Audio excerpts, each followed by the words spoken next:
Magandang araw po sa inyo, Sir Blair. Lalong-lalo na po sa mga giliw ninyong tagapakinig at taga-suporta sa inyong YouTube channel. Ang kwentong aking ibabahagi ay nangyari taong 1990 nang matanggal sa trabaho ang aking ama na si Nestor. Bumalik kami sa trabaho ng aking ina sa probinsya ng Bicol.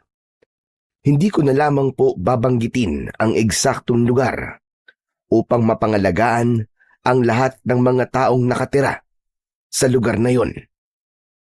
Pagsasaka ang naging hanap buhay namin doon. Meron kasing lupain ang aking ina na ginawa naming taniman ng pinya. Sa una po ng aming pagtira doon ay naging maayos naman ang aming buhay. Ngunit habang tumatagal, ay unti-unti naming napapansin na ang baryo ng aking ina ay meron palang misteryong itinatago. Isang nakakakilabot na karanasang hinding-hindi ko po makakalimutan. Kilalanin niyo na lamang po ako sa pangalang Rodel. At ito ang aking kwento. Anak naman, diligan mo na mga pinya natin, tanghali na eh. Nandiyan ka pa rin sa higaan mo. Tay naman ang aga-aga pa eh. Tay, bigyan niya pa po ako ng 5 minuto. Iidip lang ako. Ano bang ginawa mo kagabi at napuyat ka ng ganyan? Tay, hindi po ba inutusan niyo ako kagabi na magsunog po ng mga basura sa paligid ng taniman ng pinya? Sabi niyo pa nga po eh, kapag malapit ng anihin ng mga pinya, kailangan niyo yung pausukan. Oo nga, pero 9:00 lang yun ang gabi ah. Paano ka naman napuyat? Ay nako, pati po ba yun ipapaliwanag ko pa rin sa inyo? 9:00 nga po ako nagsimula, natapos naman po ako hating gabi na. Ay nako, nakahanap ka na naman ng palusot. Hala, sige na, bumangon ka na dyan at alagaan mo sa dilig ang pinya. Naman sabi ng antok pa nga eh. Isa pa alam niyo naman diba, ayoko po talaga na mag-alaga ng mga pinya. Iba na lang po ang iutos niyo sa akin, tay, wag lang yun. Por Diyos por santo naman batang ito. Aba, ano naman ang iuutos ko sa'yo bukod sa pinya? Wala na tayong ibang inaalagaan. Ay nako, pambihira ka talaga, oo. At saka, sino sa palagay mo ang aasahan ko sa pag-aalaga ng mga pinya natin? Tayo lang naman dalawa ang magkasama dito. Kung bakit naman kasi bumalik-balik pa tayo rito eh. Nakakainis talaga. Ano sabi mo? Anong binubulong-bulong mo dyan, ha, Rodel? Wala po. Susunod na po ako sa utos nyo. Wala naman po akong pagpipilian eh. O ala, magdala ka na rin ng itak. Dukalin mo ang lupa sa palibot ng puno ng mga pinya. Ano po, tay? Pambihira naman yan, oh. Alam niyo naman po, di ba, pinakaayoko po sa lahat talaga ang magdukal ng lupa. Hindi po talaga ako komportable na pumasok sa loob ng taniman ng mga pinyi. Ang dami po kasing tinik ng daon, natutusok ako. Rodel, ano ka ba? Saan ka ba nakakita ng daon ng pinya na walang tinik, ha? Pambihira ka talaga, oo. Ang hirap sa'yo, ang dami mong reklamo. Parang tinik lang eh, hindi mo naman yun ikakamatay. Ang kaartean mo sa buhay ang ikamamatay mo dahil mamamatay kang dilat sa gutom. Ay, naku talaga. Nakakasura kang bata ka. Hindi niyo naman po kasi naiintindihan sinasabi ko eh. Ewan ko sa'yo. Baka gusto mong ihampas ko sa itong nakasabit na dahon ng pinya sa pintuan natin. Sumunod ka na lang sa utos ko nang di na umiinit ang ulo ko sa'yo. Ano? Tatayo ka na lang ba dyan, ha? Gusto ba talagang tamaan? Siyempre, ayoko po. Susunod na nga po eh. Gagawin ko na nga po yung pinag-uutos nyo eh. Naman bad trip talaga. Rodel, naririnig kita. Hindi na ako natutuwa sa mga pagsagot-sagot mo, ha? Baka mawala ang tamis sa mga pinya ko dahil hindi bukal sa loob mo ang pag-aalaga sa kanila. Sus, ang dami niyo naman pong pamahiin, tay. Hala, sige na. Mauna ka na at ihahanda ko na tong mga abono. Susunod na lang ako sa'yo. Teka, Huwag mong kalimutan dalhin ang pang-spray, ha? Opo, tay. 18 taong gulang ako noon nang lumipat kami sa baryo sa probinsya ng Bicol. Ayoko talaga sa lahat ang pag-aalaga ng pinya dahil sa tinik nito. Pero dahil wala naman akong ibang pagpipilian, ay napipilitan na lamang akong sumunod sa aking ama. Kakamot-kamot sa ulo na bumangon ako at bumaba sa aking katre na gawa sa kawayan. Pagkatapos ay kinuha ko ang aking itak. Nakasabit yun sa dingding ng aking kwarto. Ano pa tinatayo-tayo mo dyan, Rodel? Sige na, bilisan mo na, tanghali na! Mag-aalok pa tayo ng mga pinya sa ibaba ng bundok sa mismong sentro ng bayan. Aba, malayo yun dito. Baka madilim na ang paligid bago pa tayo matapos. Bakit naman po kasi mag-aalok pa tayo ng mga pinya eh? Marami naman pong bibili niyan sa atin eh. Mabuti na yung may tiyak tayong buyer nang hindi naman masayang ang aanihin natin na pinya. Tsaka kailangan din natin kilalanin ang mga tao sa baryo na to. Para naman hindi tayo pag-isipan na tayo ay masamang tao at walang pakisama. Hindi ko maintindihan kung bakit kailangan pa naming gawin yon. Hindi na lang ako nagsalita. Maya-maya pa ay tinahak na namin ang daan papasok sa kakahuyan. Pagdating namin sa taniman ay agad akong nagdilig, naglinis at nagdukal ng lupa. Pagkatapos ay si tatay naman ang naglagay ng pahabol na abono sa mga pinya. Pagkalipas ng 1 oras ay natapos din kami sa pag-aasikaso sa mga tanim. O sige na, Rodel. Itabi mo na ang mga gamit natin at pupunta na tayo sa bayan. Hindi po ba muna tayo kakain ng tanghalian, tay? Kanina pa po kasi ako nagugutom eh. Doon na tayo kumain. Ang balita ko meron daw karinderya sa bayan eh. Sikat daw yon dahil sa masarap na luto ng Bicol Express. Masarap din naman po kayo magluto nun, tay. Wala na kasing oras para magluto pa eh. Para isahan na lang ang lakad natin nang hindi masayang ang oras. Sige na. At bigla akong nagutom nang maalala ko ang ulam na Bicol Express. Itak lang ang iniwan kong nakasukbit sa aking bewang. Ang pang-spray naman ay iniwan ko sa kubo na naroon din sa taniman ng pinya. Habang naglalakad kami sa gitna ng kakahuyan, ay bigla kong naalala ang tungkol sa pagkamatay ng aking ina na si Soledad. Tay, matanong ko lang, ano po ba kasi ang totoong nangyari kay nanay? Ano po ba ang ikinamatay niya? Pambihira ka naman, Rodelo. Tama ba bang pag-usapan ng tungkol sa nanay mo? Pilit ko nang kinakalimutan na nangyari sa kanya. Tapos ipapaalala mo na naman sa akin. Aba, Pasensya na po kayo, tay. Bigla ko lang po kasing naalala si nanay. Iniisip ko lang po, paano kaya siya nabuhay sa ganitong klaseng lugar? Liblib, tahimik, mahirap ang pamumuhay, at parang kakaiba ang mga taong naninirahan dito. paano mo naman nasabing kakaiba? Bihira nga tayong bumaba ng bundok. Isa pa, ganito naman talaga sa probinsya eh. Tahimik at hindi pala imik ang mga tao. Siguro nga po, naninibago lang ako. Huwag mo na ulit babanggitin ang tungkol kay Soledad ha. Kapag naaalala ko siya, hindi ko naiiwasang hindi malungkot. Oo na po, hindi ko na po babanggitin ang tungkol kay nanay. Kung bakit naman po kasi, konti lang ang alam kong detalye tungkol sa kanya eh. Ayaw niyo po kasi siyang pag-usapan natin eh. Pakiramdam ko po tuloy, may itinatago kay sa akin. Tumigil sa paglalakad ang aking ama at seryoso siyang tumingin sa aking muka. Wala akong tinatago sa'yo, Rodel. Kaya tigil-tigilan mo na ang pag-iisip sa mga bagay na hindi dapat pag-usapan. Irespeto mo na lang ang nararamdaman ko, anak. Alam mo naman na hanggang ngayon nangungulila pa rin ako sa nanay mo eh. Ang simple-simple naman po kasi ng tanong ko sa inyo, hindi niyo po masagot ng maayos. Kaya kung ano-ano tuloy ang iniisip ko.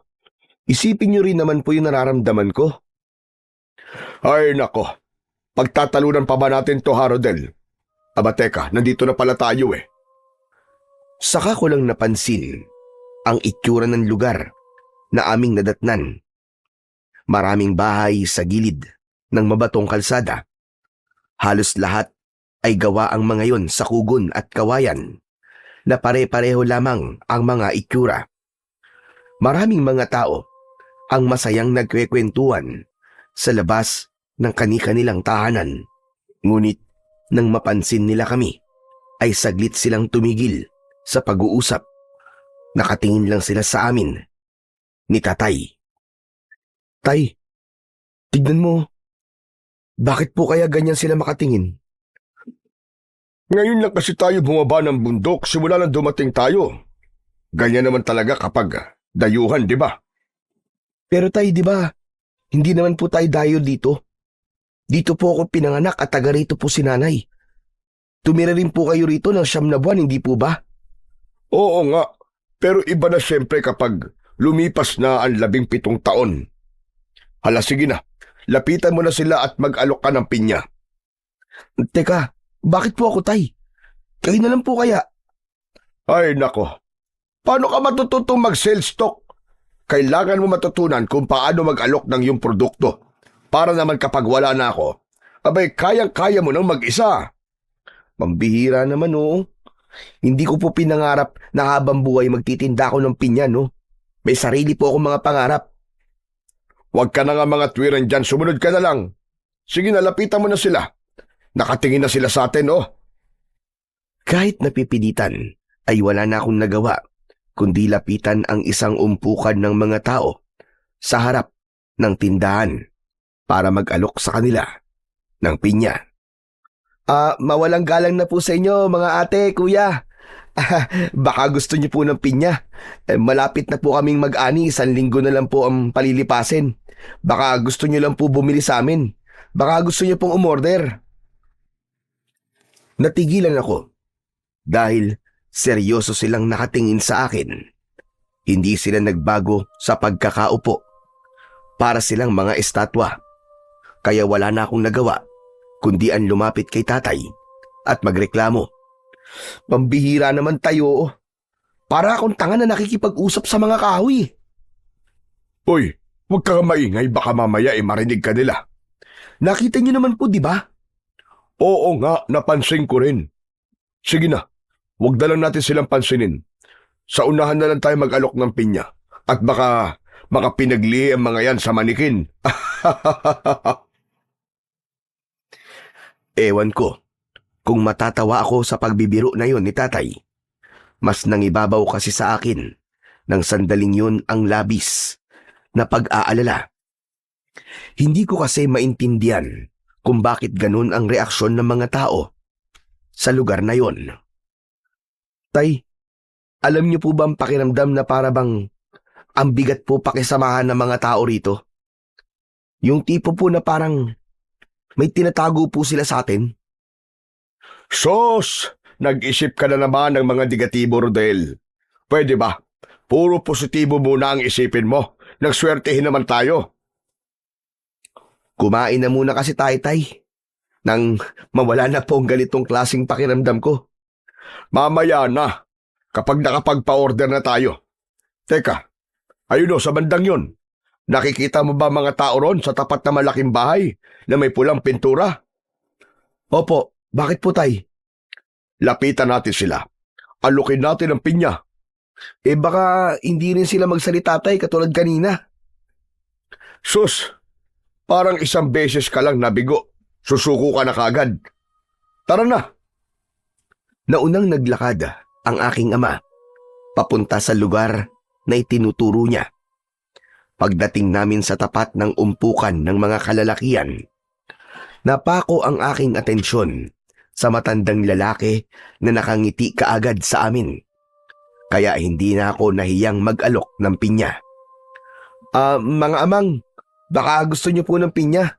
Baka gusto niyo pong umorder na sa amin. Teka, Pinya ba ka mo? Aba, tama-tama. Pinag-uusapan pa lang namin yung taniman nyo ng pinya. Iniisip namin kung kailan kayo mag-aani ng mga pinya. At balak namin kumuha sa inyo kahit isang sako. Ganun po ba? Naku, maraming salamat naman po. At may buena mano na po kami sa pagpapa-order. Sige, pa-order ako ng isang sakong pinya. At ititinda ko rin ang mga yon sa tapat ng aking bahay. Biglang binalot ng tuwa ang puso ko ng mga sandaling yun. Yun din kasi ang unang pagkakataong nakapagpa-order ako ng pinya. Si tatay naman, nakita ko na naglilista rin ng pa-order sa ibang mga lalaking naroroon. Maya-maya pa ay nagsalita ulit ang matanda na hindi inaalis ang matamis na ngiti sa labi niya. Alam mo, kamukha mo si Soledad.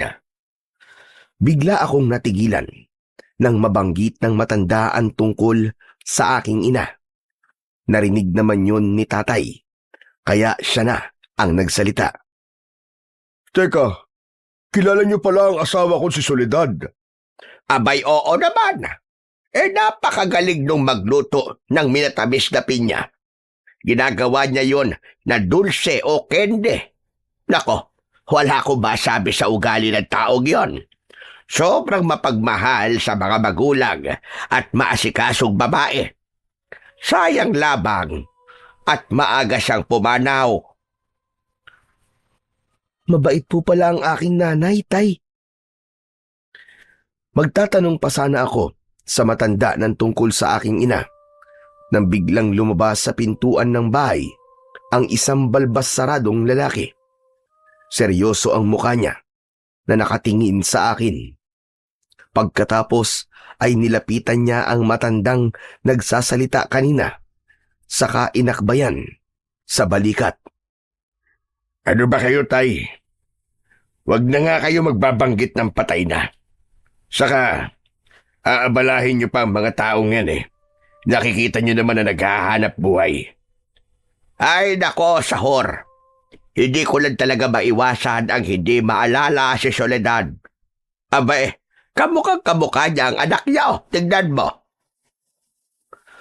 Tumingin si Mang Sahur sa aking muka dahil naintriga rin ito sa sinabi ng matanda. Si tatay talaga, oo. Natural na magkamukha sila ni Soledad. Anak niya yan eh. Pagpasensyahan niyo na lang pala ang aking ama. Maganda kasi ang naging samahan namin ni Soledad nang siya ay nabubuhay pa. Naku, ayos lang po yun, Mang Sahur. Masaya nga po ako na kahit papano po ay may nakakakilala pa po kay nanay. Siya nga po pala.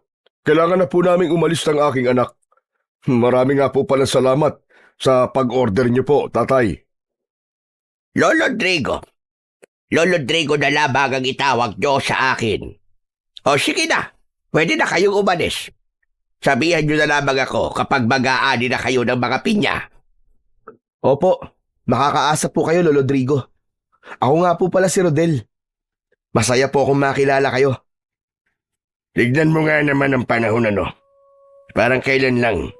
Ayan, at may binata na pala kayo ni Soledad. Basta't kapag may kailangan kayo o kailangan nyo ng tulong, huwag kayong mahihiyang magsabi sa amin, ha, Nestor?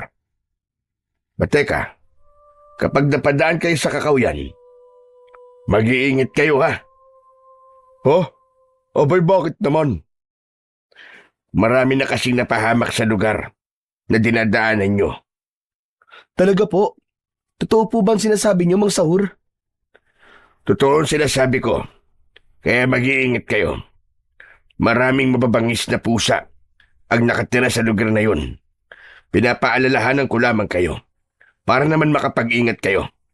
Nakakatakot nga ang kanilang itsura at talagang umaatake sa tao.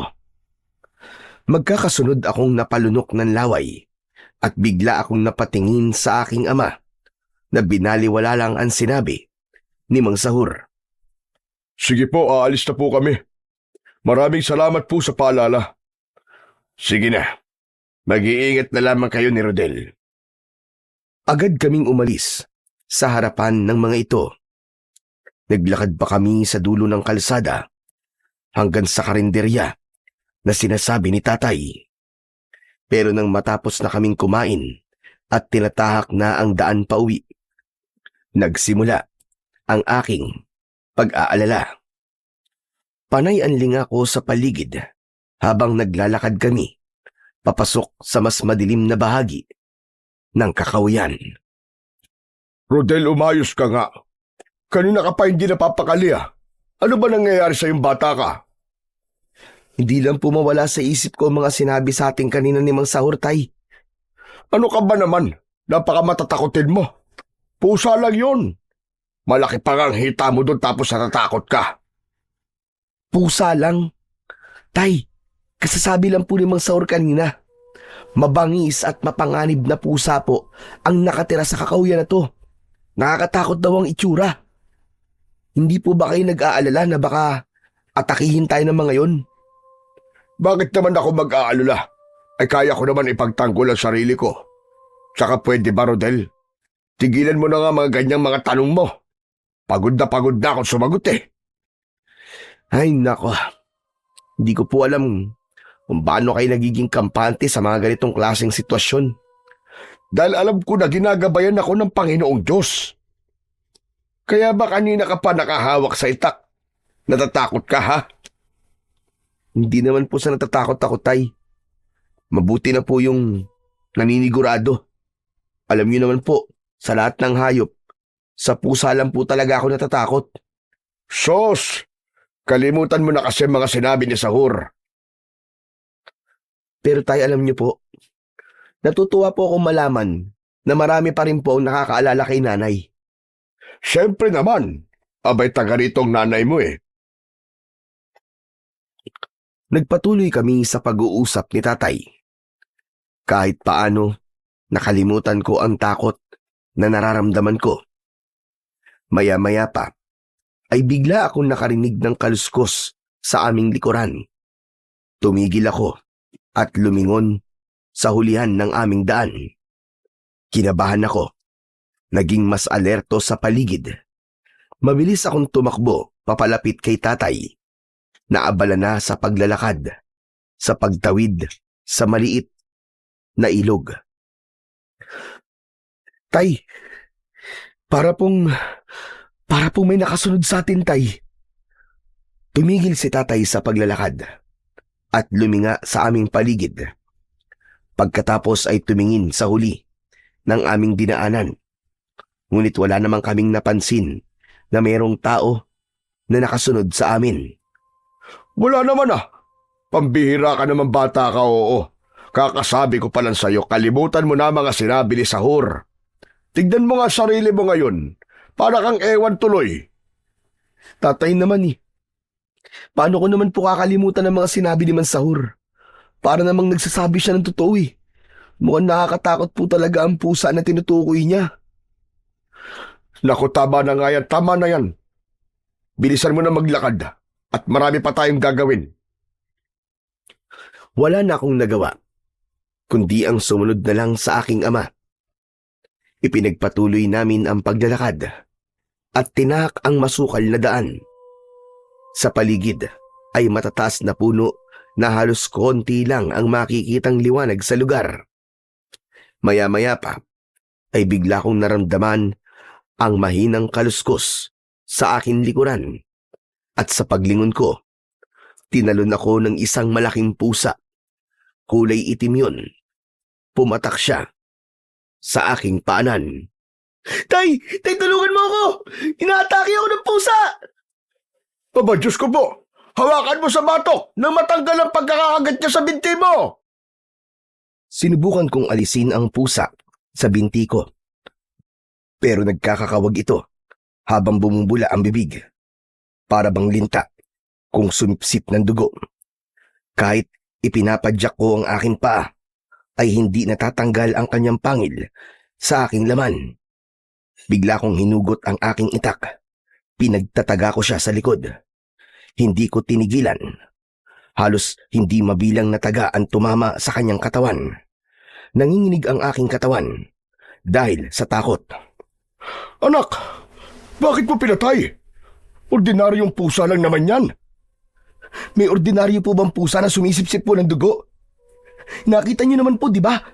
Kahit anong gawin ko, hindi natatanggal ang pagkakakagat niya. Lintik na pusang yan.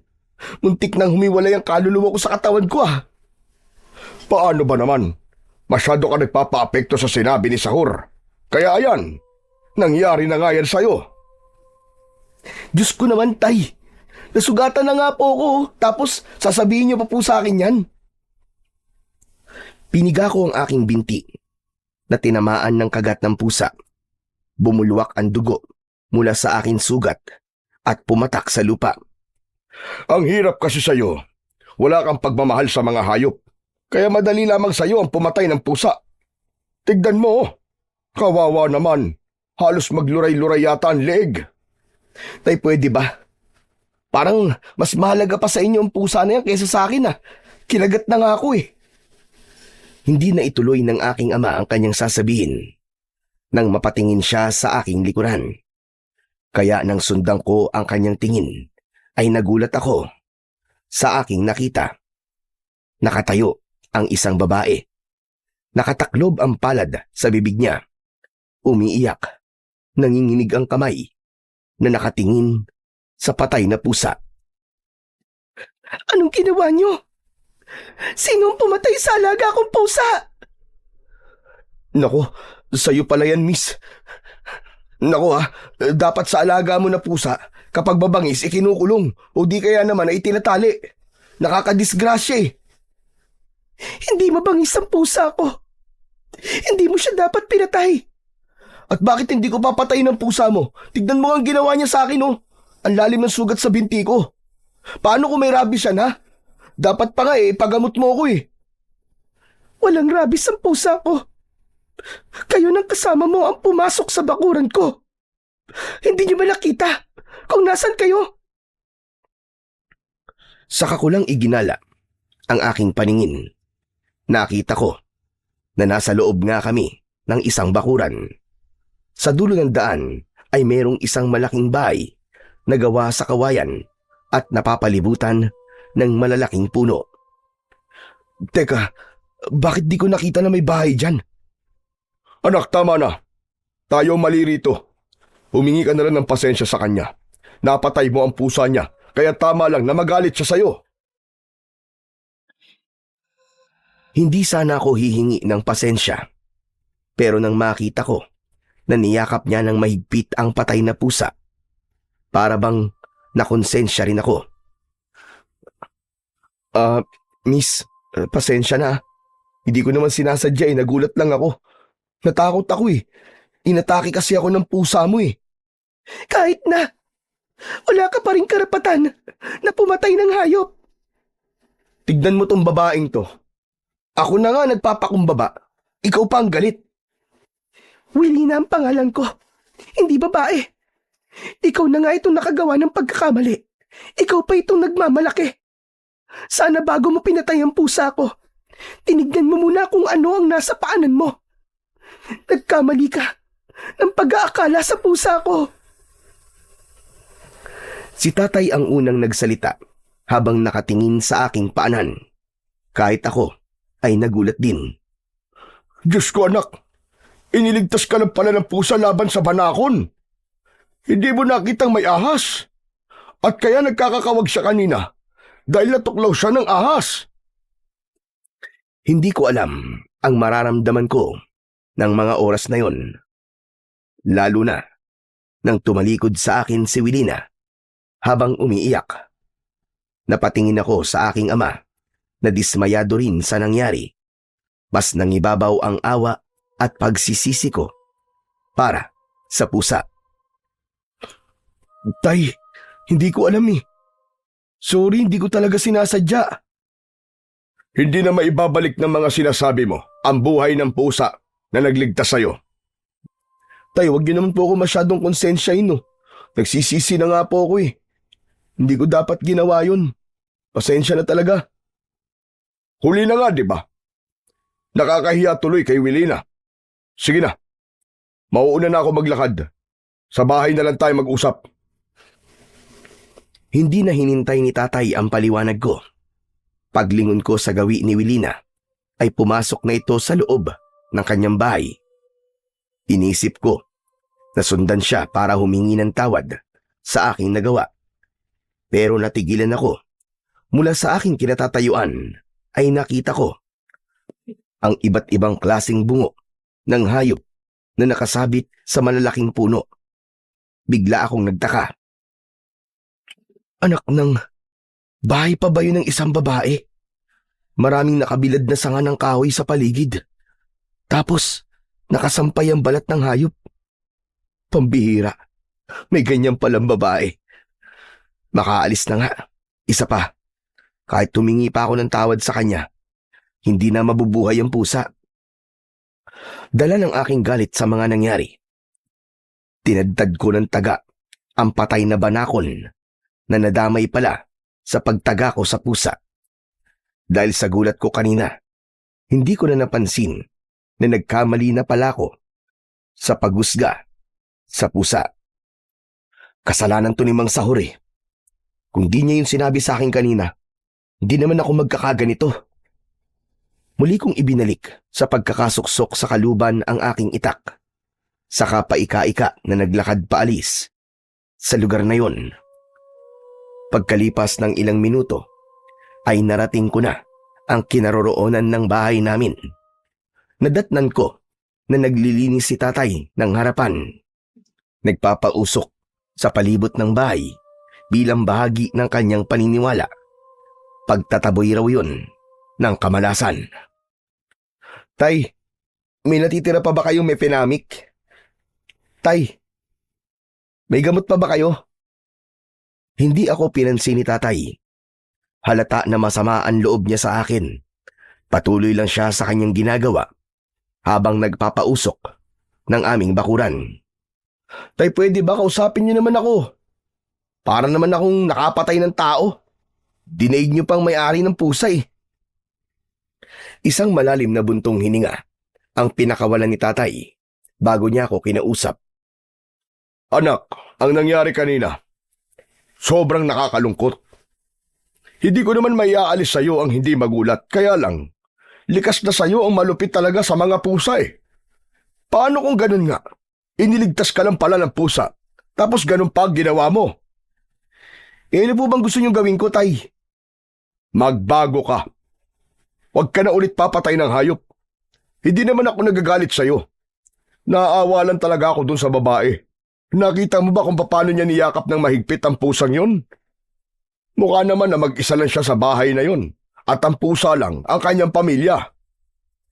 Oo na po, pasensya na nga po eh. Di ko na po ulitin ang ginawa ko. Magiging mabuting tao na po ako sa mga hayop. Kapag may oras ka, puntahan mo si Wilina. Harapin mo ang kasalanan mo sa kanya. Sige na, magpahinga ka na. At ikukuha lang kita ng talbos ng bayabas. Kailangan malinisan ang mga sugat mo. Mabilis na tumalikod sa akin si tatay. Tahimik akong pumasok sa loob ng bahay habang naaamoy ko ang mga sinunog na tuyong dahon ng pinya. Nahiga ako sa aking katre dahil sa sakit ng aking binti. Hindi ko namalayan na nakatulog na ako. Anak, gising na. Nabendaan ko na ang sugat mo. Tsaka lulubog na ang araw. Baka wala ka nang maitulog mamaya. Nang magmulat ako ng paningin, ay nakita kong may benda na nga at nalagyan na ng gamot ang sugat ko. Sige na, bumangon ka na dyan. Kumain ka na muna bago uminom ng gamot, ha? Ipinatong ko lang yun sa ibabaw ng lamesa. Salamat, tay. Akala ko po, matitiis niyo na ako eh. Matitiis ba kita anak kita? Kaya lang naman ako nagalit sa'yo kanina dahil sa awa ko sa pusa tsaka doon sa may-ari. Ay nako, wag na nga natin pag-usapan yun. Nalulungkot lang ako. Tay, hindi naman po mangyayari yun. Kung hindi po tayo binalaan ni Mang Sahur kanina eh. Hindi na nagsalita si tatay. Bumangon na lang ako sa aking higaan at kumain. Pagkatapos ay uminom ako ng aking gamot. Maya-maya pa ay bigla kong naalala ang tungkol sa bahay ni Wilina. Tay, napansin niyo po ba yung bahay po ni Wilina? Ano naman ang tungkol sa bahay niya? Napansin ko po na parang maraming nakadisplay na bungo, balat at laman po ng hayop. Ah, yun ba? Napansin ko rin yung kanina. Baka mangangaso siya. Tay, parang nakapagtataka naman po. Ang ganda-ganda niya tapos yun ang hilig niyang gawin. Isa pa, parang nag-iisa lang siya sa kanyang bahay. Ay nako, parang alam ko na kagad kung saan papunta ang usapan nating ito, Rodel. Sinasabi ko lang naman po kung ano napansin ko sa bahay niya. Wala na pong ibang ibig sabihin yun. Napapansin ba na ano? Na parang bahay ng aswang, ganon? Ay nako, pambihira ka talaga, oh. May kasalanan ka na nga sa tao kung ano-ano pang iniisip mo sa kanya. Pinangungunahan niyo naman po ako kagad, Tay. Alam niyo na kagad kung anong iniisip ko eh. Kasi kabisado na kita, anak. Hala, sige na. Magpahinga na muna tayo. Bukas ay maaga pa tayong bababa ng bayan para magdagdag ng pa-order natin ng pinya. Kinabukasan ay maaga kaming bumangon para kumpletuhin ang pagpapa-order ng pinya. Buong maghapon naming nilibot ang buong baryo at sa wakas ay nakumpleto na namin ang bilang ng mga order. Pagsapit ng hapon, pabalik na kami sa bahay. Napatingin ako sa bahay ni Wilina. Ngunit hindi na kami tumigil sa lugar na yon.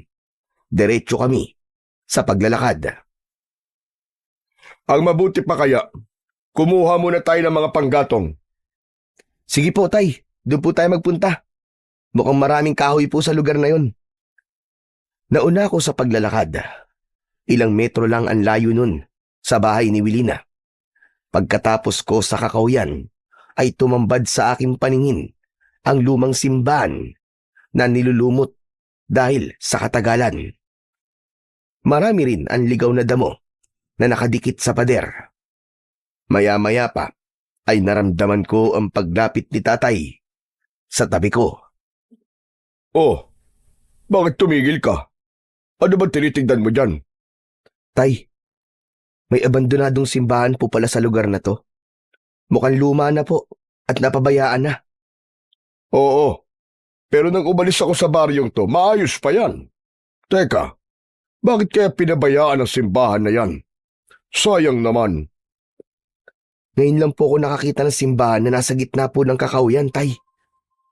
Tay, sandali lang ha. May titignan lang ako. Oh, teka, saan ka pupunta, anak? Marami pa tayong gagawin eh. Mauna na po kayong umalis, Tay. Sisilipin ko lang po ang loob ng simbahan. Ay nako, bahala ka na nga. O sige, hihintayin na lang kita sa bahay. Huwag ka na magtagal dyan ha. At baka maraming ahas sa loob niyan. Isang tango lang ang itinugon ko sa sinabi sa akin ni Tatay. Saka ako pumasok sa loob ng simbahan. Pagbungad ng loob sa aking paningin, hindi santo ang nakita ko roon, kundi isang ribulto ng malaking pusa. Gawa yon sa kulay itim na kahoy. Napakunot ang aking noo dahil kahawig yon ng pusang napatay ko. Teka, hindi kaya si Wilina ang may gawa nito? Sobra naman yata ang paglapastangan niya sa simbahan na to. Iginala ko ang aking paningin sa loob ng simbahan. Nakita ko ang isang lumang altar na merong 2 itim na kandila. Pero agaw pansin sa akin ang isang baso. May bahid pa yon ng sariwan dugo. Bigla akong kinabahan. Akma ko sanang hahawakan yon nang bigla kong narinig ang kaluskos mula sa labas ng simbahan. Nahagip ng aking mga mata ang anino na biglang nawala sa likod ng pader. Dahil sa aking pag-aalala, nahawakan ko ang aking kwintas na nasa ilalim ng aking damit. Teka, bakit kaya umiinit na naman ang kwintas ko? Ang kwintas ko na yon ay ang iniwang alaala sa akin ni Nanay bago siya namatay. Pero magmula nang umuwi kami sa baryo, ay madalas ko na rin nararamdaman na umiinit yon. Muling naulit ang kaluskos sa labas ng simbahan. Nahagip ng aking paningin ang isang anino na tumakbo papunta sa kakahuyan. Sandali! Sino ka?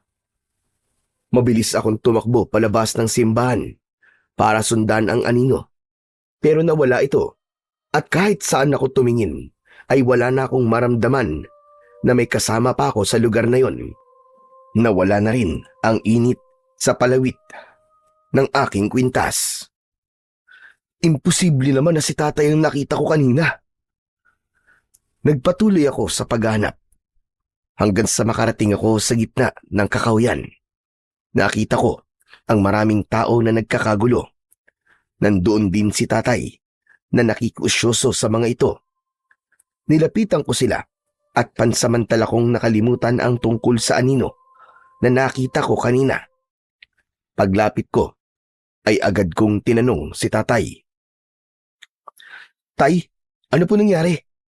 Naku anak, kawawa naman yung mag-ina. Sino mag-ina, tay?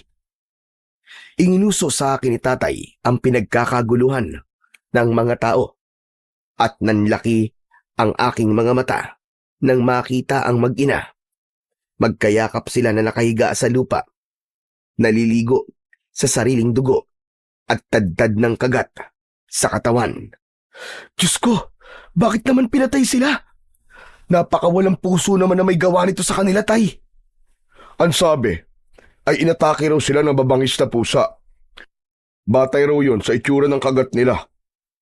Matagal na raw nangyayari ito pero hanggang ngayon ay hindi pa rin nahuhuli ang pumatay sa kanila. Diyos ko, hindi po ba't si Willie na lang ang alam kong may alagang pusa? Baka naman, marami siyang inaalagaan na pusa at yun ang pumapatay sa mga tao, hindi kaya? Tumahimik ka nga. Baka mamaya may makarinig sa'yo. Hindi ka pwedeng magbintang ng basta-basta. Lalo na at hindi naman natin nakita kung sino ba talaga ang pumatay sa mag-ina. Kasi po tay kanina, may napansin po akong kakaiba nang pumasok po ako sa lumang simbahan. Di ba malapit po yun sa bahay ni Wilina? Hindi po kasi santo ang nakita kong nakapatong sa altar, kundi isang kulay itim na pusa na gawa sa kahoy. Kahawig po siya ng pusa ni Wilina, tay. Pambihira ka naman, oo. Baka ipinagdasal lang niya ang pusa niyang namatay. Binigyan mo naman kagad ng kahulugan. Ay nako, tay. Paano mo naman ipapaliwanag ang baso na may bahid pa ng sariwang dugo? Sige nga. Ano? Totoo ba yan sinasabi mo? Opo, tay. Kaya nga po nakarating ako sa lugar na to dahil may nakita rin po akong anino kanina. Sinundan ko at biglang nawala. Tapos, ayun, nakita ko po kayo dito. Hindi na nagsalita ang aking ama. Sa halip ay muli naming tinignan ang bangkay ng mag-ina. Bakas sa anyo ng mga ito ang labis na takot dahil sa nakadilat nilang mga mata at nakaawang nilang bibig. Maya-maya pa ay bigla ko ulit naramdaman ang pag-iinit ng aking suot na kwintas. Kaya napalinga ako sa paligid at nagtama ang aming paningin ni Wilina. Nakatingin siya sa akin at sa mga tao. Nakatayo siya malayo sa kinaroroonan namin. Pero bigla siyang umalis. Kaya napatingin ako sa gawi ng aking ama. Tay, saglit lang May pupuntahan muna ako. Teka, saan ka na naman mapupunta? Malapit na dumilim Saglit lang po ako, tay. Babalik din po ako agad.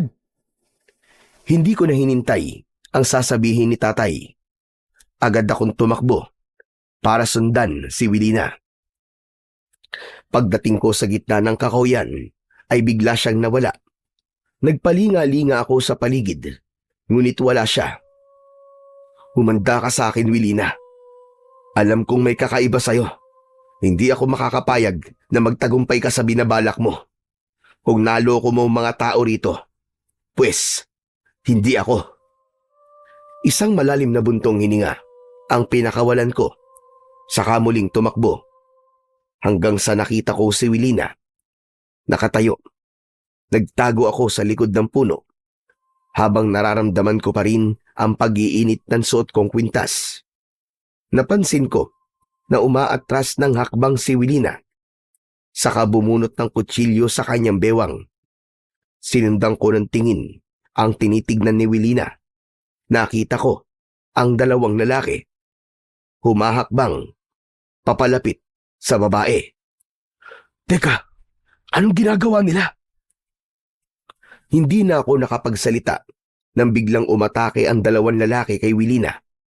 Inatake nila ng suntok ang babae, ngunit mabilis na tumambling si Wilina at agad niyang nilaslas ang leeg ng isa sa mga lalaki.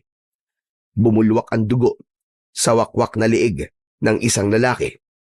Kasunod naman ng pag-atake ng isa pang lalaki kay Wilina.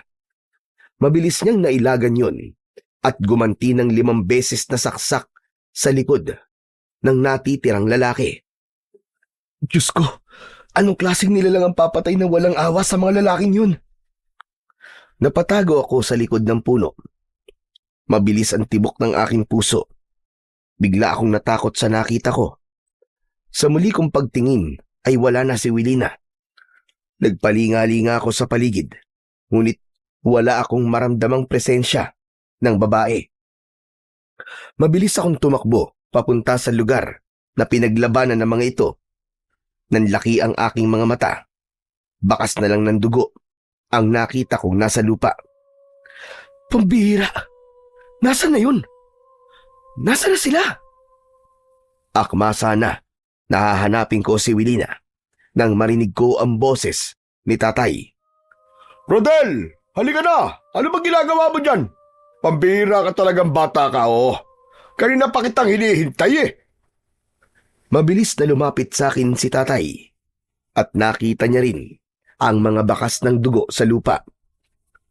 Teka anak, ano ba nangyari dyan? Tay, nakita ko po si Wilina kung paano niya pong pinatay ang dalawang lalaki at napakagaling niya pong makipaglaban. Rodel, hindi magandang biro yan ha? Tay, maniwala po kayo. Ang dugo po na nasa lupa ay galing po sa katawan ng dalawang lalaki na pinatay po ni Wilina kanina.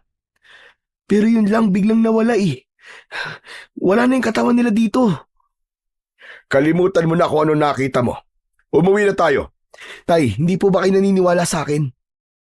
Totoo pong nakita ko, Tay. Pinatay niya po ang dalawang lalaki kanina.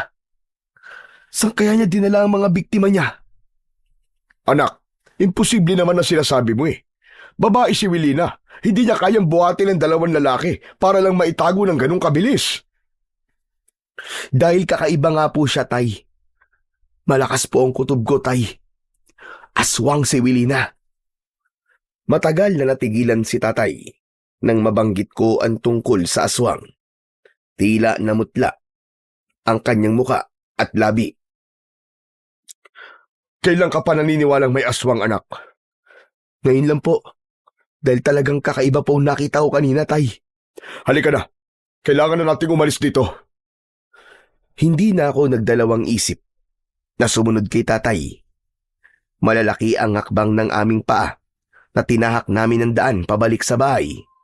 Pagkalipas ng 5 minuto, narating namin ang bahay. Walang imik na naghanda ng itak si tatay. Tay, anong gagawin niyo? Kung may hinala ka na may aswang sa baryong ito, kailangan nating gumawa ng sandata laban sa kanila. Ano pong gagawin niyo sa mga pinatuyong dahon ng pinya, Tay? Gagawa ako ng tungkod na may dahon ng pinya sa dulo. Pinanood ko ang ginagawa ni tatay. Ako ang tagalagay ng maraming dahon ng pinya sa dulo ng tungkod. Pagkatapos, tinalian ni tatay ng goma ang dulo nun para ibigkis ang mga dahon. Isang tungkod na may mga dahon ng pinya sa dulo at sa kabilang dulo naman ay talim na kasing talas ng blade. Kakaibang sandata to, Tay. Saan niyo po ito natutunan? Natutunan ko to noon sa aking lolo. Kailangan natin paghandaan ang muling pambibiktima ng aswang, Rodel. Kung nakita mong pagpatay ng aswang, siguradong sasalakay siya para patayin ka. Dahil itatago niya ang kanyang pagkatao sa lahat. Hindi po ako natatakot sa kanya, Tay. Paghahandaan ko po siya. Pagsapit ng gabi, ay panay ang silip ko sa labas ng aming bintana. Habang hawak-hawak ang ginawa naming sandata, si tatay naman ay nagsusunog ng dahon ng pinya sa palibot ng aming bahay. Biglang dumating ang isang hanay ng mga lalaking nakangising nakatingin sa aming kinaroroonan. Hinanap kagad ng aking paningin si Wilina. Ang ipinagtataka ko lang kung bakit maraming tao sa labas ng taniman ng aming pinya. Tay, may mga tao pong dumating. Napatingin din sa gawin ng mga tao si tatay. Pagkakita niya sa mga taong nakatayo sa unahan ng pinyahan, ay nahalata ko ang pag-aalala sa kilos ng aking ama. Maigpit niyang hinawakan ang ginawa naming tungkod kanina. Anak, hindi sila mga normal na tao. Humanda ka. Mukhang tayo talaga ang pakay nila. Hindi pala nag-iisa si Wilina. Marami siyang alagad. Nang mga sandaling yun, ay bigla akong nakaramdam ng takot. Lalo pa, at halos lahat sila ay nakatingin sa akin. Umaangil sila ng malakas. Pagkatapos ay sabay nilang pinunit ang kanilang suot na damit. Nagbago sila ng anyo at tumambad sa aming paningin ang malalaking pusa na kasinlaki ng tigre. Tumutulo ang kanilang malapot na laway habang walang tigil sa pagngiyaw. Tay, anong klaseng aswang sila? Sila ang mga aswang na tinatawag na kiwig, anak. Mapanganib sila, kaya maging alerto ka sa paligid. Napansin ko na hindi sila makatawid sa taniman ng aming pinya. Sa halip, umikot sila sa gilid nito. Hindi na ako nakagalaw nang makitang sinugod ng malalaking mga pusa si tatay. Muntik siyang tamaan ng kalmot sa likod. Mabuti na lamang at mabilis kumilos ang aking ama. Umikot siya at tumalon. Hinampas niya sa likod ang mga aswang. Bumagsak sila sa lupa habang umaangil dahil sa sakit. Sa bintana na ako dumaan dahil sa pagmamadali. Mabilis akong lumapit kay tatay. Tay, marami sila. Delikado po tayo. Basta gamitin mo lang ang tungkod. Lahat ng lumapit sa'yo, hambalusin mo sa likod. Pagharap ko, ay 2 pusa kagad ang umatake sa akin. Naiwasan ko yun at hinampas ko sila ng tungkod sa kanilang likod. Kitang-kita ko ang bumaon na mga tinik sa kanilang laman dahil sa malakas naming sandata. Kumari pa sila ng takbo papalayo sa amin. Nagulat na lang kami nang biglang dumating si Lolo Rodrigo. Sugatan siya habang nakikipaglaban sa mga aswang. Lolo, ano pong ginagawa niyo rito? Umalis po kayo dyan. Mga limang po mga yan. Naparito ako para iligtas kayo. Lalapitan ko siya, anak. Magbantay ka lang dito. Mabilis na tumakbo papunta sa kinaroroonan ni Lolo Rodrigo ang aking ama. Halos manlaki ang aking mga mata nang makita si tatay kung paano makipaglaban sa mga aswang. Maya-maya pa ay magkasama na ang dalawa. Nagpatuloy sa pakikipaglaban ng aking ama. Bawat hampas niya ng sandata sa mga aswang ay umaangil sila ng malakas. Nang hindi nila kinaya si tatay, mabilis silang tumakbo papalayo.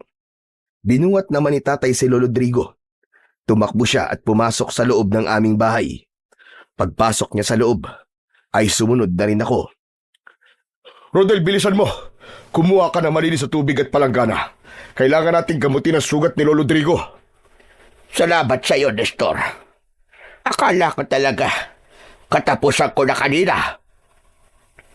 Bakit po kasi kayo nagpunta rito? Dahil nakita ko mga lalaking yon. Mga aswang pala. Pambihirang mga kiwig na yan. Sinasabi ko na nga ba't sila ang pumatay sa mag-ina kanina? Matagal ko na pong alam na may nakatirang kiwig sa lugar na to.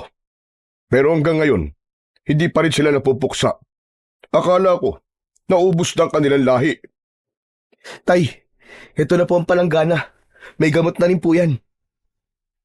Agad na kinuha ni tatay ang palanggana at nilinisan ang sugat ni Lolo Rodrigo habang abala ang aking ama sa kanyang ginagawa. Bigla kong naalala ang ginawang pakikipaglaban ni tatay sa mga aswang.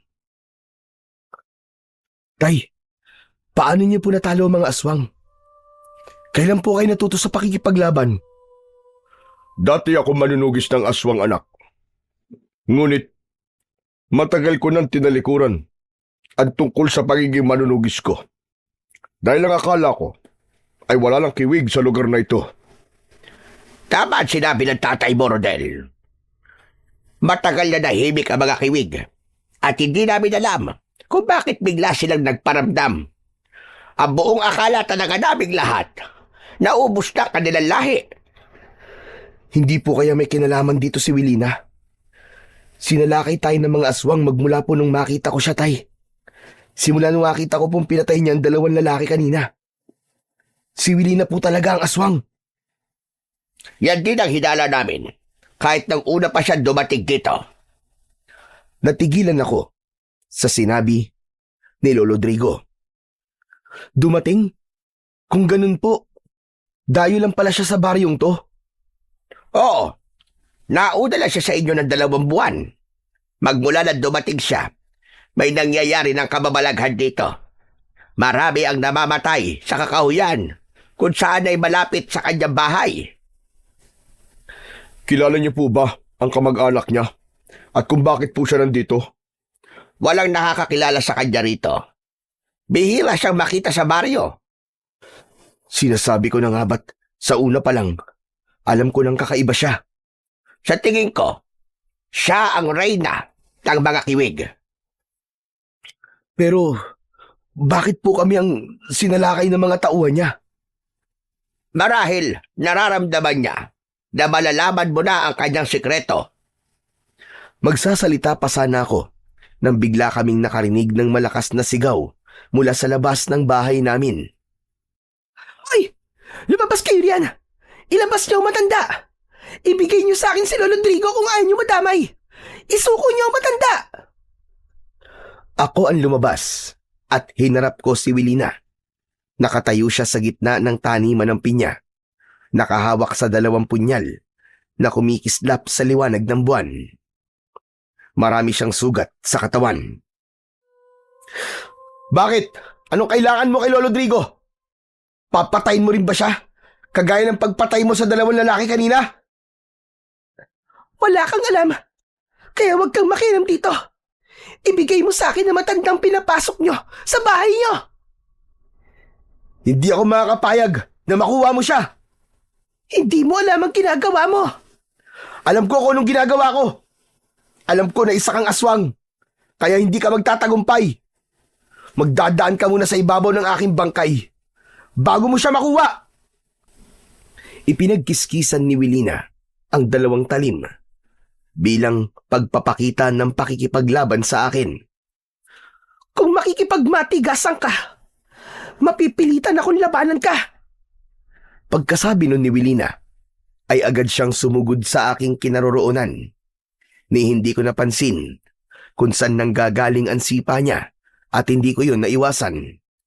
Gumanti ako sa kanya ng suntok, subalit na ilagan niya yon. Sa kanyang pagtayo, tumama sa ilalim ng aking panga ang kanyang kamao. Bumagsak ako sa lupa. Huwag mo akong pakikialaman. Ibigay mo sa akin ang matanda. Alam ko naririnig mo ako, tanda. Maglaban tayo. Mag-toast tayo, hayop ka. Hindi ko alam kung bakit galit na galit si Wilina kay Lolo Drigo. Hinintay ko rin na magpalit siya ng anyo, pero nabigo ako. Sa halip, mabilis siyang pumasok sa loob ng aming bahay. Unang tumilapon sa lupa ang aking ama. Nabitiwan niya ang kanyang sandata. Kasunod nun, lumabas si Wilina. Hawak niya ang matanda sa leeg, habang nagpupumiglas. Nestor! Rodel! Tulungan niyo ako! Mabilis akong bumangon para tulungan si Lolo Drigo. Sinugod ko ng palo ng tungkod si Wilina, ngunit sinalubong ako ng malakas niyang sipa. Tumama yun sa aking dibdib. Patayin niyo ang aswang na to! Patayin niyo! Ha! Huwag mo kong linlangin, tanda! Alam mong hindi ako aswang! Bumangon si tatay at takmasa na niyang hahampasin ng tungkod si Wilina. Ngunit sinalag yun ng babae. Hindi niya sinaktan si tatay. Sa halip, Bumaling siya sa gawi ko. Pagmasdan nyo kung sino ba talaga sa amin ang aswang. Inihagis ni Wilina si Lolo Rodrigo sa gitna ng pinyahan. Bumagsak ito sa tanim at bumaon ang mga tinik sa likod ni Lolo Rodrigo. Konta sa mga aswang na kiwig ang tinik ng pinya. Ang sugat sa kanyang likod ay hindi kayang abutin ng kanyang dila. Kaya hindi niya yan magagawang pagalingin kagad. Huwag mo kami linlangin. Alam kong ikaw ang reyna ng mga aswang na kiwig. Lalapitan ko sana si Wilina. Ngunit umalingaw-ngaw ang malakas na pag-angil mula kay Lolo Rodrigo.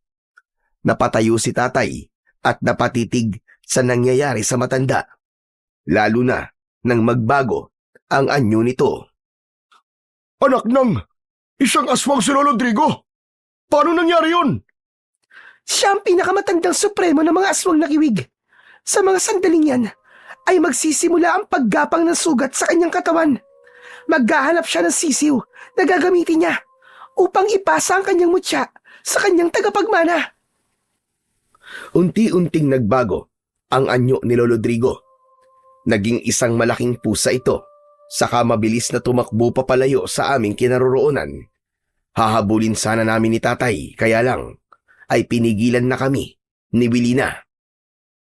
Hindi na magtatagal ang buhay niya dahil sa tinik ng pinya na bumaon sa kanyang likod. Una na kaming naglaban kanina. Ako may gawa ng sugat niya sa likod. Yun ang kahinaan ng mga kiwig. Habang hindi pa niya nahahanap ang kanyang pagpapasahan ng mutya, matinding paghihirap ang dadanasin niya. Muntik na kami magkamali at mapahamak sa pagtitiwala namin sa matandang yun. Wilina, pasensya ka na. Hinusgahan ko ang pagkatao mo. Akala ko, ikaw talaga ang aswang eh. Dahil ba nakita mo ako sa kakauyan habang nakikipaglaban sa dalawang lalaki? Oo, dahil nga doon. Pero paano mo naitago ang dalawang lalaki ng ganong kabilis? Simple lang. Pagkatapos ko silang mamatay, gamit ang aking punyal, bumalik sila sa pagiging ordinaryong pusa.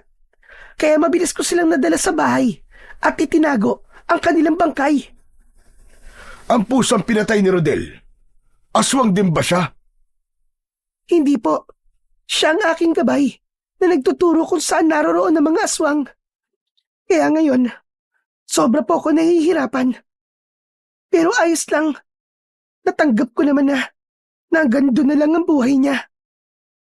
Tay, Wilina, ang mabuti pa, sa loob na tayo ng bahay mag-usap. Baka bumalik pa ang mga aswang eh. Mabilis kaming pumasok sa loob ng aming bahay. Agad na umupo si Wilina sa mahabang bangko, kaharap ng lamesa. Ipinatong niya ang kanyang sandata sa ibabaw nun. Hindi ko alam kung bakit lumipat kayo sa baryong to. Taga rito ang aking asawa. Nang mawalan ako ng trabaho, nagtanim ako rito ng mga pinya. Sa tingin ko may iba ka pang dahilan bukod sa pagtatanim ng pinya. Hindi niyo ba alam na pinamumugaran ito ng mga aswang na kiwig? Lahat ng mga taong nakatira sa lugar na ito ay mga aswang. Kung ganun, matagal mo nang alam na tirahan ito ng mga aswang. Oo, kaya nga alam ko na may iba ka pang dahilan bukod sa pagtatanim ng pinya. Tama ba? Namatay rito ang asawa ko. Malamang na ganun nga ang dahilan mo. Pero batay sa pagkakasuri ko sa uri ng mga tanim mo, pati sa sandata, alam ko, pareho tayong manunugis ng aswang. Ano ba ang pinag-uusapan nyo? Hindi ko kayo maintindihan eh. Sinasabi ko lang kung anong klaseng tao ang nakakasalamuha ko. Kahit sa unang tingin ko pa lang, dahil kagaya nyo, may dahilan din ako kung bakit ako nandito. Bakit ka ba nagpunta rito? Kahit alam mo na mapanganib ang mga aswang na nakatira sa baryong to. Dahil sa aking kapatid. Kaya ako naging manunugis ng aswang dahil sa aking kapatid na pinatay ng mga kiwig. At ngayon, bumalik na ako para maningil. Pagbabayaran nila ang ginawa nila sa ate ko. Pinagsisisihan ko rin na sumama ako sa aking ama para iwan siya sa pangangalaga ng aming ina. naghiwalay ang aming mga magulang. At patay na siya. Nang ako'y bumalik. Hindi ka ba nagtanong sa mga taga rito tungkol sa kapatid mo? Hindi. Dahil malalaman nila kung sino ako.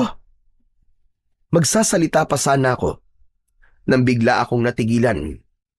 Naramdaman ko ang pag-iinit ng aking suot na kwintas. Pero nagsalita ang aking ama. Ang totoo, parehas tayo ng pakay sa baryong ito. Gusto ko rin patayin ang aswang na pumatay sa aking asawa. Humarap sa akin si tatay. Diretso siyang tumingin sa aking mga mata. Rodel, panahon na para malaman mo ang buong katotohanan tungkol sa iyong ina. Ano pong ibig niyong sabihin, tay? Hindi lang basta namatay ang nanay mo, kundi pinatay siya bilang alay ng mga aswang nakiwig. Akala ko nun, naubos ko na kanilang lahi. Ngunit hindi ko alam na meron pa palang natitirang lahi ng mga aswang. Nang marinig ko yun, ay bigla akong napatayo. Kung ganun, niloko niyo ako. Nagsinungaling kayo sa akin, tay. Dahil ang buong akala ko, anak, wala ng mga aswang. Hindi ko akalain na muli silang maghasik ng lagim. Kahit na. Sana hindi niyo inilihim sa akin ang tungkol sa nangyari kay nanay. Nang ako mismo ang pumatay sa kanila kanina. Anak, malakas ang kalaban natin. Ang mga nakita mo kanina, wala pa yun sa kalahati ng tunay na dami nila. Tama ang tatay mo, Rodel. Kahit ako, ay nahirapan din. Wala akong pakialam kung malakas sila. Bibigyan ko ng hustisya ang pagkamatay ni nanay. Dapat pala hindi na lang tayo bumalik dito. Ako mismo nagdala sa'yo sa kapahamakan. Patawarin mo ko, anak. Maaaring si Rodel ang pakay ng mga aswang kanina, Mang Nestor. Natitiyak kong si Rodel ang kukumpleto sa pagsasagawa ng naudlot nilang ritual ng pag-aalay sa kanilang mahal na Panginoon. Sinasabi mo ba ng anak kong si Rodel ang huling alay? Opo, sa tingin ko, balak nilang tapusin ang ritual. Tumayo si Wilina at pinagmasdan ako mabuti. Hinawakan niya ang aking kamay at sa pagkakataong yun, tumindi ang init na nararamdaman ko sa aking kwintas. Natigilan din ang babae at napahawak sa kanyang dibdib. Pero mas nanaig ang galit ko sa aking ama. Tumayo ako at lumayo kay Wilina. Saan ka pupunta? Rodel! Maghahanap ng hustisya para sa aking ina. Hindi matatapos ang gabing to nang walang namamatay na aswang. Mapanganib ang gagawin mo, Rodel. Hindi ka ba nag-iisip? Wala na akong pakialam. Patay na akong patay. Mahalaga, makamit ko ang katarungan para sa nanay ko. Kung si Lolo Drigo ang supremo, natitiyak kong pati ang kanyang anak na si Mang Sahur ay aswang din. Hindi ko na hinintay na magsalita at pigilan ako ng aking ama. Gusto ko lang din mapag-isa ng mga sandaling yon. Lalo pa at hindi ko maintindihan kung bakit umiinit ang suot kong kwintas. Mabilis akong tumakbo, papunta sa kakauyan at tinakandaan papunta sa lumang simbahan. Natitiyak ko na doon magsasagawa ng ritual ang mga aswang nakiwig. Pagdating ko sa lumang simbahan, narinig ko kagad ang boses ni Lolo Drigo. Nagtago ako sa likod ng pader, sa gilid ng bintana, kung saan ay kitang-kita ko ang mga nangyayari sa loob. Hindi ko na kaya, anak. Hindi ko na kaya ang sakit. Tay, sino may gawa nito sa inyo? Ang pamilya ni Soledad. Sina Rodel at Nestor. Ipaghiganti mo ko sa kanila, anak. Nararamdaman ko na malapit na akong mamatay. Nakita ko na sumuka ng kulay itim na likido si Lolo Drigo. Kasunod ng pag-ubo niya ng malakas, sumigaw ang mga taong naroon habang ang matanda ay nakahiga sa lamesang kahoy. Isang sisiw ang inilagay ni Mang Sahur sa bibig ni Lolo Drigo. Pagsisisihan nilang ginawa nilang ito sa iyo, tay. Kasama ng hayop na babaeng yun. Umalingaw-ngaw ang malakas na boses ni Mang Sahur sa loob ng simbahan. Habang pinapanood ko sila, nagbago ang kanilang mga itsura.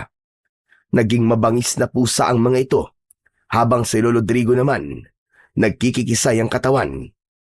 Habang tumitirik ang mga mata. Ano kayang ginagawa nila? Teka, hindi kaya nagsasagawa na sila ng ritual? Hindi ko inaalis ang paningin ko sa kanila habang pigil-pigil ko ang aking hininga. Ganun na lang ang panlalaki ng aking mga mata nang bigla nilang kinain ng katawan ni Lolo Rodrigo. Sa pagkakataong yun, hindi ko na napigilan pa ang hindi masuka. Dahil doon, biglang tumigil ang mga aswang. Tignan nyo kung anong maingay na yun. Bilisan nyo! Diyos ko, napansin yata nila ako. Nagmamadali akong umikot sa kabilang gilid ng simbahan upang magtago sa mga aswang na kiwig. Lumabas ang mga ito sa simbahan. Maya-maya pa ay narinig ko ang boses ni Mang Sahur sa akin likuran. Nandito siya! Hulihin nyo! Nagulat ako, kaya hindi kagad ako nakatakbo. Sumugod ang mga aswang pero lumaban ako. Tumakbo ako, ngunit hinarangan ako ng mga alagad ni Mang Sahur. Agad silang umatake sa akin ng kalmot. Naiwasan ko mga yon at gumanti ng suntok sa kanilang muka. Huwag niyong hayaan na makatakas ang hayop na yan! Siyang pumatay sa aking ama! Kalokohan! Ang mga alagad mo ang kumain sa katawan ng tatay mo! Masaol pa kayo sa halimaw! Tradisyon namin yun! Para walang sayang! Hulihin siya!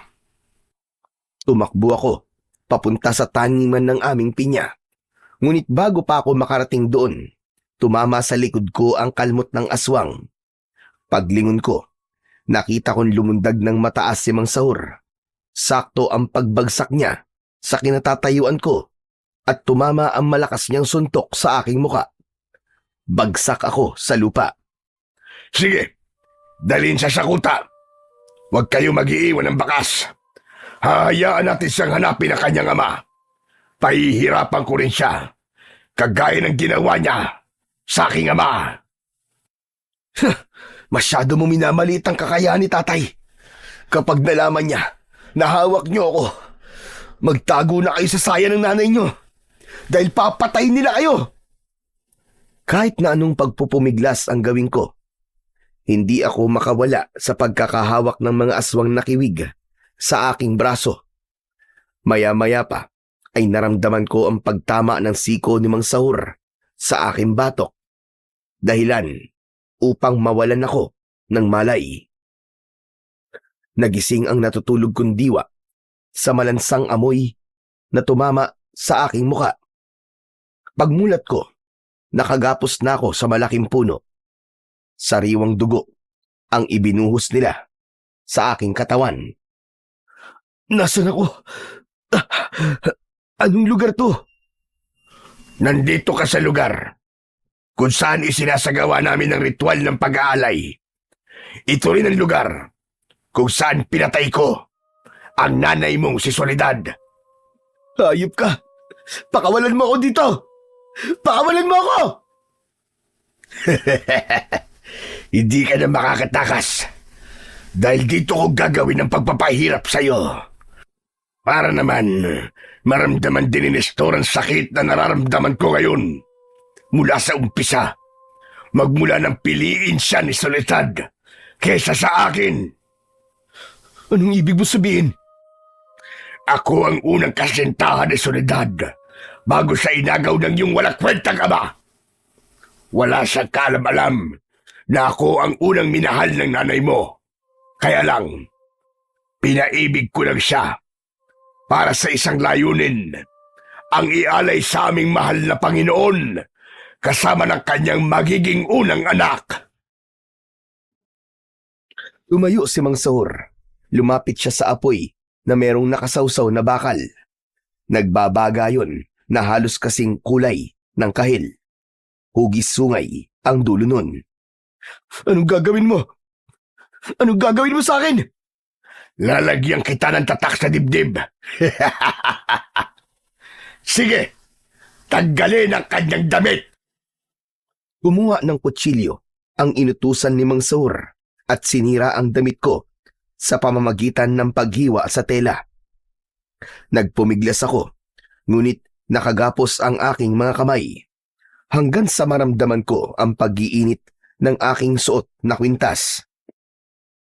Natigilan si Mang Sahur nang makita yon. Tignan mo nga na ba ng pagkakataon kapag inaabot ka ng swerte? Suot mo pala ang pinaka-aasam-asam kong mutya ng pinya. Kaya naman pala, may mabigat akong enerhiyang nararamdaman sa'yo. Dahil nasa iyo ang kwintas de Soledad. Nang mga oras na yon, ay nabigyan ng pangalan ang suot kong kwintas. At sa pagkakataon din na yon, ay naisip ko na umiinit ang aking mutya kapag nasa paligid ng aswang. Ang isang katanungan na lamang na natitira sa aking isip ay kung bakit umiinit din yon kapag kasama ko si Willina. Bigla ako nagulat sa biglang pagtama ng kamao sa aking muka. Kasunod ng pagdidikit ng bakal sa aking dibdib. Napasigaw ako ng malakas dahil sa labis na sakit. Sige, sumigaw ka lang ng sumigaw. Wala namang makakarinig sa'yo. Nang tinanggal ni Mang Sahur ang pagkakadikit ng bakal sa aking dibdib, ay ngumisi siya. Hinawakan niya ang suot kong kwintas, pero napaso at tumalsik si Mang Sahur. Halos mabaliw siya sa galit. Lumapit siya sa akin at binayo niya ako ng isang malakas na suntok sa dibdib. Nagbalik si Mang Sahur sa dati niyang anyo bilang isang tao. Ganon din ang kanyang mga alagad. Tumambad sa aking paningin ang itsura ng mga tao. Yun ang mga kalalakihang nakita ko sa baryo nang mag-alok kami ni tatay ng pinya. Anong gagawin nyo? Ipapakita ko sa'yo kung paano kami kumain ng tao. Sumenya si Mang Sahur sa kanyang mga tauhan at mula sa kubo ay inilabas nila ang mga biyag. Mas lalo akong nagpumiglas sa pagkakagapos nang paluhurin ang mga babae. Sa harapan ko, umiiyak ang mga ito habang nakagapos ang mga kamay sa likod. Ang 5 dalaga na sa tingin ko ay dayo sa baryo. Mga demonyo talaga kayo! Pakawalan niyo sila! Wala silang kinalaman dito! Sila mga babaeng sumasama sa mga lalaking hindi nila kilala. Para sa amin, pagkain namin sila. Huwag mo silang sasaktan, demonyo ka! Wala silang kasalanan sa inyo! Huli na para sa sinasabi mo. Nakalaan sila para sa pagsalubong ng pagiging bagong supremo ko. Huwag kang kukurap, Rodel. Gusto kong makita mo kung gaano sila kahalaga sa pagiging aswang namin. Hindi ko na sila napigilan nang sakmali nila ang leeg ng mga bihag. Para lamang silang pumupunit ng papel kapag winawakwak nila ang tiyan ng mga biktima. Kung kanina, ang naririnig ko ay iyak. Ngayon naman ay tunog ng pagmuya na sarap sa putahing nakahain sa kanila. Tama na! Tama na! Mga alimaw kayo! Tama na! Para bang wala silang naririnig sa mga sigaw ko, habang ang dugo ng mga biktima ay inihahaplas nila sa kanilang balat. Unti-unti silang nagbago ng anyo. Naging mas mabangis silang aswang na kiwig. Makintab ang kanilang kulay itim na balahibo. Kumikislap yon sa liwanag ng bilog na buwan. Ang katawan nila ay sa tao, habang ang kanilang ulo naman ay kahawig talaga ng pusa. Umangil sila na masakit sa aking pandinig. Lumapit sa akin si Mang Sahur.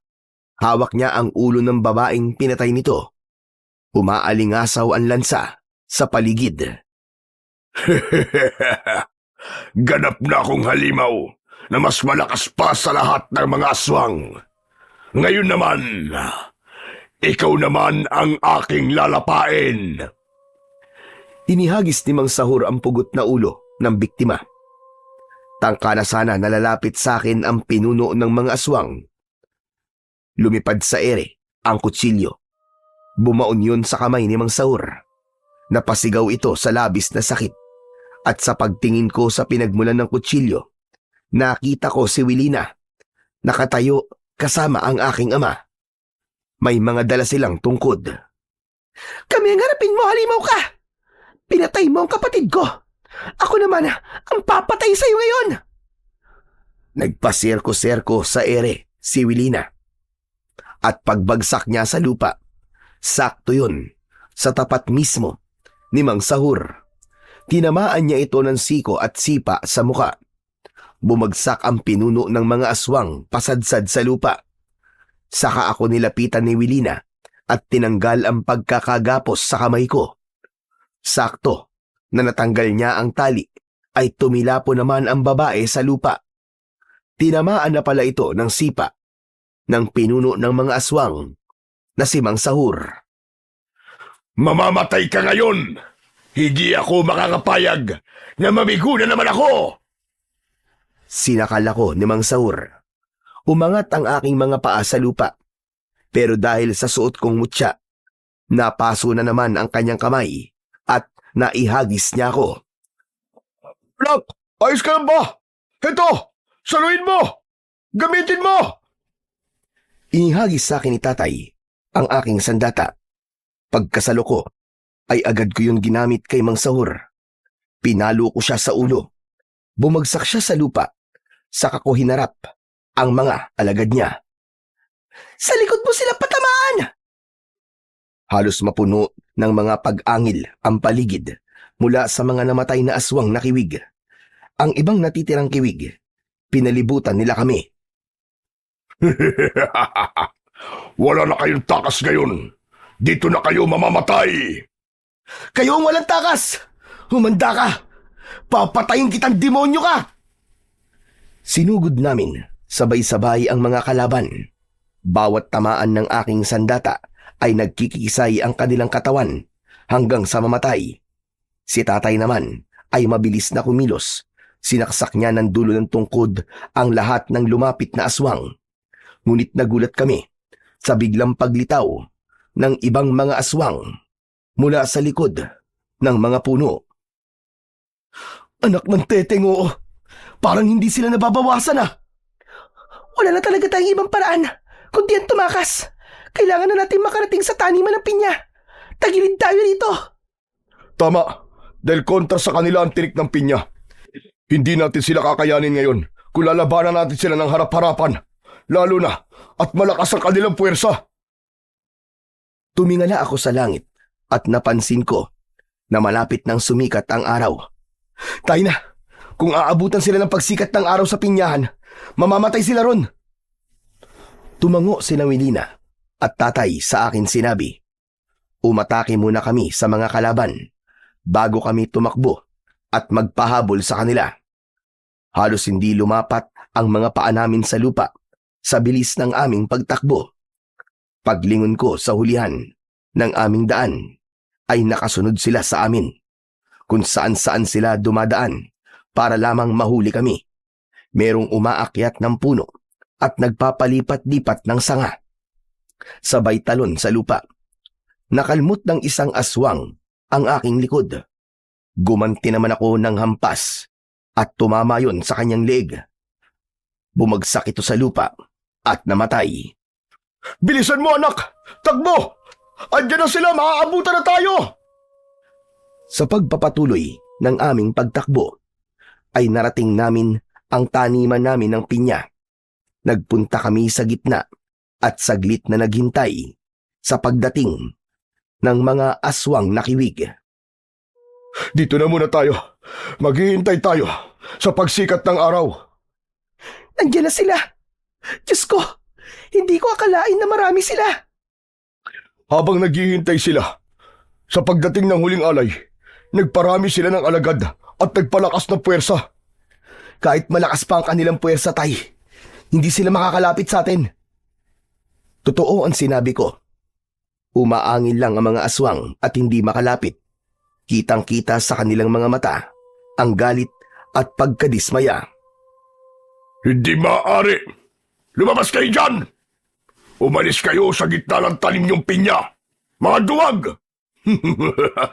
Nagtatago kayo sa kakayahan ng pinya. Mga inutil! Ikaw ang duwag! Kung matapang ka, bakit hindi ka lumapit sa amin dito? Sige, lapit! Tumingala sa langit si Mang Sahur, saka malakas na sumigaw. Mga kasama, aatras tayo. Malapit na sumikat ang araw. Kapag tinamaan tayo ng sikat ng araw habang may bahid ng dugo sa katawan, masusunog tayo. Tara na mga kasama! Atras! Saan kayo pupunta, mga duwag? Bumalik kayo rito! Babalik ako. At sa pagbabalik naming lahat, sisiguraduhin ko na matitikman ko na ang lamang loob nyo. Mabilis na nawala ang mga aswang nakiwig sa aming paningin. Nangihina naman na napaupo ako sa lupa. Ramdam na ramdam ko ang sakit ng sugat at tatak ko sa aking dibdib. Diyos ko! Mabuti na lang at gumana ang naisip natin. Biglang natigil sa pagsasalita si Wilina dahil titig na titig siya sa suot kong kwintas.